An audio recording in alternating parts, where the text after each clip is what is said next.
I never thought I'd find myself crying on the kitchen floor over something that had once brought me the purest joy. Life has a strange way of turning the sweetest moments into the most heartbreaking memories. And for me, it all began the night I realized that the person who truly saw me, truly understood me, wasn't the man I had married. It was his brother. My name is Rachel Morgan. 3 years ago, my husband Daniel left for a business trip overseas and never came back. He didn't call. He didn't even video chat. One day, I simply received an email, a cold, emotionless message that read, "I won't be returning. I need space. Please don't try to find me." That was it. 12 years of marriage reduced to a few lines, typed without a trace of warmth. I sat there, staring at the screen, waiting for some kind of follow-up, some explanation, but it never came. First, I was numb. Then came the anger. Then the grief. I cried so much I thought I'd run out of tears. And through it all, the house grew quieter. The walls echoed with memories that hurt more than they comforted. I stopped cooking. I stopped playing the piano. I barely left the bedroom. I simply stopped living. A week after Daniel's disappearance, his younger brother Jason showed up at my doorstep. He didn't say much, just looked at me with those calm, steady eyes of his and asked if I needed help. I was too exhausted to refuse. I let him in. He made coffee. He fixed the leaky faucet Daniel had promised to repair months ago. He even took out the trash without me asking. In a time when everything felt like it was falling apart, Jason was the one thing that held steady. Jason was nothing like Daniel. Where Daniel was loud and charming, Jason was quiet and dependable. Where Daniel thrived on attention, Jason seemed most at peace in silence.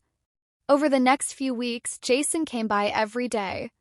He'd bring groceries, fix whatever was broken, and sometimes just sit with me in the living room while I cried or stared into space. He never judged. He never pressured. He was just there. One night, after a particularly hard day, I sat on the porch in my robe, sipping a glass of wine. The stars were out and the air was cool. Jason joined me without a word. We sat in silence for a while before I finally spoke. "Why are you doing all this, Jason? You don't have to fix my life." He turned to me and said, "I'm not here to fix you. I'm just here because I care." I looked at him, really looked at him, and something shifted. That night, for the first time in a long time, I felt safe. Weeks turned into months. I started picking myself back up. I began cooking again. I played the piano in the evenings. I even started laughing at Jason's dry humor. And with every passing day, I felt the distance between us closing. Tension was subtle, but it was there. In the way he looked at me. In the way his hand would brush against mine and linger just a little too long. One night after dinner, I was washing dishes when Jason came up behind me and quietly dried the plate I had just rinsed. We moved in rhythm like we had done it 1,000 times before. I looked up at him and said, "Don't go yet. Just stay a little longer." He paused, then nodded. "Okay." We sat in the living room, a movie playing in the background that neither of us was watching.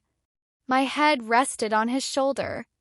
When the credits rolled, I whispered, "Don't stop being here, Jason. I need you." His response was simple but powerful. "I won't." From that night on, things changed. We didn't speak about it directly, but we both knew. We shared stolen glances, lingering touches, and moments of vulnerability that neither of us had ever shown before. Jason never pushed. He always waited for me to lead. Months later, while going through the attic, I found a box of Daniel's things. Inside was a letter addressed to me. My hands trembled as I unfolded it. The words inside shook me to my core. Daniel had written that he left because he believed I had stopped loving him. He mentioned Jason's name.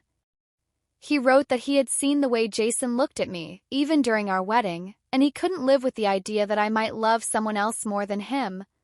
I sat with that letter for hours. First, guilt crept in. Had I loved Jason all along? Was I blind to it? Or had my heart simply found its way to someone who had been there when everything else fell apart? That evening, I confronted Jason. I held the letter out to him and asked, "How long have you felt this way?" He didn't flinch. He looked me in the eyes and said, "Since the day you walked down the aisle. But I buried it because I respected your marriage. I never meant for you to find out like this.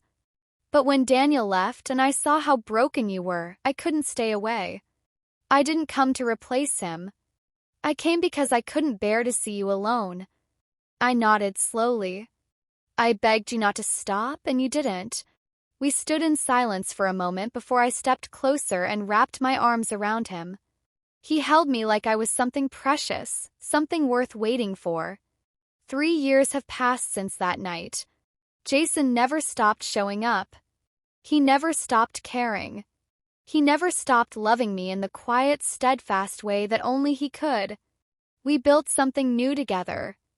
Not on the ruins of my past, but on the hope of something better. Sometimes love doesn't come the way we expect. Doesn't always arrive with fireworks or grand declarations. Sometimes it comes softly, silently. It waits patiently. Until we're ready. Until we whisper through broken tears, "Don't stop." And if we're lucky, it never does.